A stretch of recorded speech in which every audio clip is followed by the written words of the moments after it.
Nakakalungkot lang kasi hindi inexpect ni Gion Cyrus na sangkatutak na bashings ang mga natanggap niya sa kanyang mismong social media account.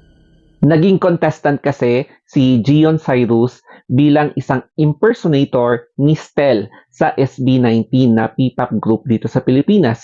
So, eto yung isang bagong programa ng It's Showtime na showcasing sa mga kalokalikes ng favorite artist nyo or kung sino mang mga iniidolo nyo.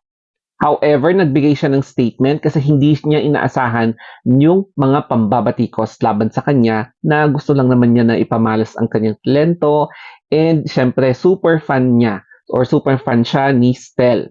So ito yung kanyang sinabi, no? Gion Cyrus sa kanyang social media account, my It's Showtime ABS-CBN experience. First of all, I want to say how grateful I am for the kind messages from everyone